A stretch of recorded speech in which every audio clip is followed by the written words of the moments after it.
আব্দুল্লাহ ইবনু আব্বাস রাদিয়াল্লাহু আনহু বলেন, প্রত্যেক বিপদেরই তিনটি নিয়ামত আছে। এক, বিপদ আরও কঠিন হতে পারত। প্রত্যেকটি বিপদেরই দুটি অবস্থা রয়েছে, একটি কম, অন্যটি বেশি। যার এক হাত কাটা পড়েছে তার দুটো হাতই কাটা যেতে পারত।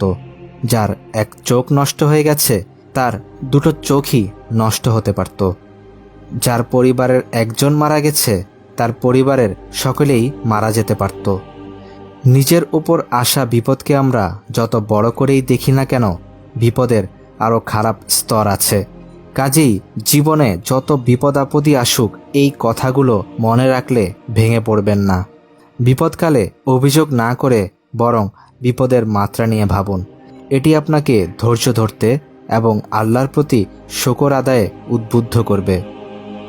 2, বিপদ দুনিয়াতেই মিটে যায়। ইমাম ইবনুল জাওজি রহিমাহুল্লাহ বলেন, আমাদের জীবনে অধিকাংশ বিপদ আপদ পাপের কারণে আসে।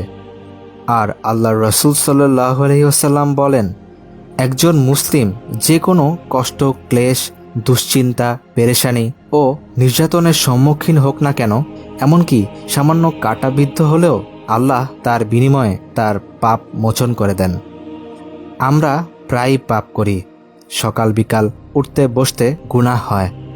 আর যতক্ষণ পর্যন্ত তওবা না করছি ততক্ষণ এই পাপ আমাদের জন্য লাঞ্ছনা হয়ে থাকে।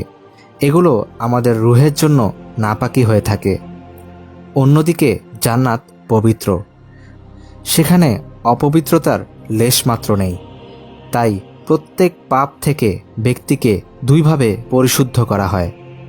দুনিয়াতেই বিপদ আপদ বান্দাকে গ্রাস করবে, ফলে আখিরাতের জীবনে বান্দা একদম পরিশুদ্ধ হয়ে জান্নাতে প্রবেশ করবে, অথবা বিপদ আখিরাতের জন্য জমা রাখা হবে, ফলে জাহান্নামের শাস্তি ভোগ করে পরিশুদ্ধ হয়ে সে জান্নাতে প্রবেশ করবে।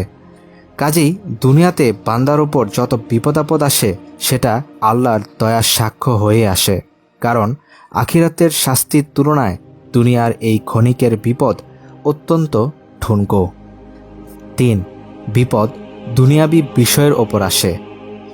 আমাদের ওপর আসা বিপদগুলো যদি আমরা ভালো করে দেখি তাহলে অধিকাংশ বিপদই দুনিয়াবি বিষয়ের সাথে সম্পৃক্ত পাব। আসলে এগুলো প্রকৃত অর্থে বড় বিপদ নয়, বরং একজন মুমিনের জীবনে সবচেয়ে বড় এবং ধ্বংসাত্মক বিপদ হলো তার দ্বীনের উপর আসা বিপদ। যখন দ্বীন ফিতনার সম্মুখীন হয় তখন ব্যক্তি মুমিন থেকে মুনাফিকের স্তরে নেমে যায়, মুসলিম থেকে মুরতাদ কাফেরে পরিণত হয়, মুহসিন থেকে জালেমের কাতারে চলে যায়। ফলে দুনিয়াতে হয় লাঞ্ছিত, অভিশপ্ত, আর আখিরাতে চিরস্থায়ী আযাব তো অপেক্ষমান আছেই। তাই বলে কি আমরা বিপদ কামনা করব? না, বরং সুসময় দুঃসময় প্রত্যেক অবস্থাতেই নবীজির শেখানো এই দোয়াটি বেশি বেশি পড়ব। اللهم إني أسألك العفو والعافية في الدنيا والآخرة।